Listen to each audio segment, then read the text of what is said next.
to the next chapter of The Midnight Gang. Chapter 4, The Children's Ward.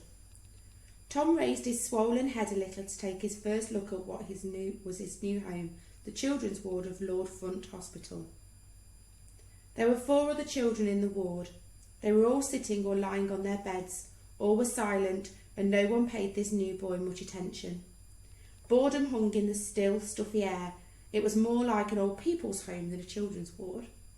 In the nearest bed was a plump-looking boy in an old pair of spotty pyjamas that were too small for him. He was flicking through a dog-eared picture book of helicopters and sneakily munching on some chocolates he had hidden under his bedsheet. The name George was chalked on a blackboard above his head. Next to him was a short, slight boy with neatly combed ginger hair. He must have had an operation on his eye because they were covered with bandages. So covered, in fact, that it was impossible to see anything. A tall pile of classical music CDs and a CD player sat on his side of his table.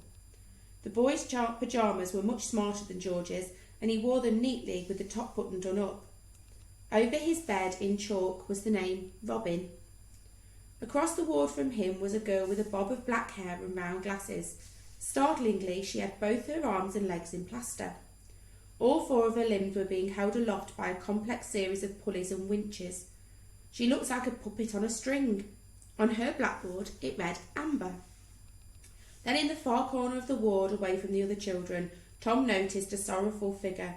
It was a girl, but it was hard to tell her age, as it looked as if illness had weakened her. A few wispy strands of hair sat on the top of her head. Above her bed was chalked the name Sally. "Say hello to everyone, young sir," prompted the porter. Tom felt shy, so he muttered, "Hello," as quietly as he could get away with, without being told to repeat himself.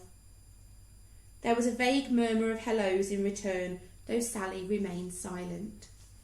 "This must be your bed right here," slurred the porter as he wheeled the trolley over. Expertly, the boy was rolled from the trolley to the bed. "Are you comfortable?" asked the porter, plumping up a pillow. Tom didn't answer. It wasn't comfortable at all. It was like lying on a concrete slab with a brick for a pillow. Even the trolley was more comfortable. It was stupid for Tom to pretend not to hear the porter as he was standing right next to him. The man was so close that Tom could smell him.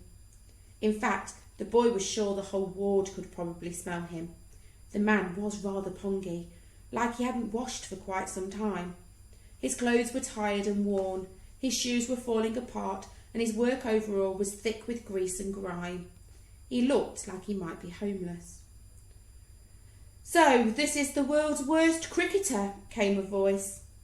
The children in the ward tensed and shivered at the sound. Then a tall, thin lady stepped out of her office at the far end of the room. It was Matron, the senior nurse who was in charge of the whole ward. Slowly and surely she made her way down the row of beds towards Tom, her high heels clunking on the floor. From a distance, Matron looked like she was beautiful. Her long blonde hair had been sprayed perfectly in place, her face was shiny with makeup, and her teeth were sparkling white. However, when she got nearer to Tom, the boy realised that her smile was fake. Her eyes were 2 large black pools, a window into the darkness within. Matron's perfume was so sickly sweet it burned the children's throats as she passed by.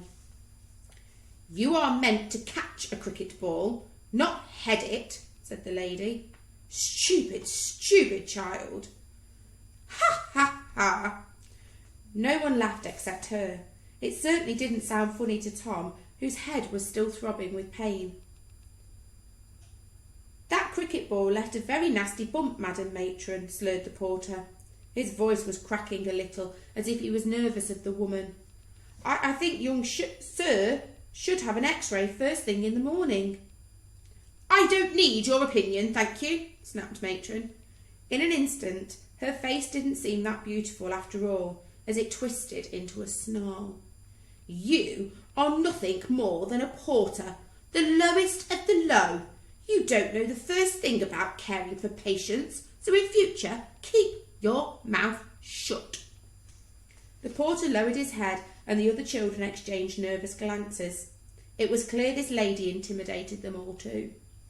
With a flick of her hand, Matron brushed the porter aside and he stumbled a little to steady himself. "Let me look at this bump," she said as she peered over the boy. Yes, that is a nasty bump. You should have an X-ray first thing in the morning." The porter rolled his eyes at Tom, but once again the boy didn't react. Without even so much as glancing at him, Matron said to the man, "Porter, you may have to go before you stink my ward out." The porter sighed before giving a brief smile and nod to all the children of the ward.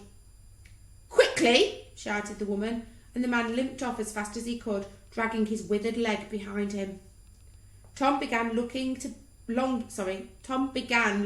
be back at school. The children's ward seemed an utterly miserable place to be. Join us again for Chapter 5.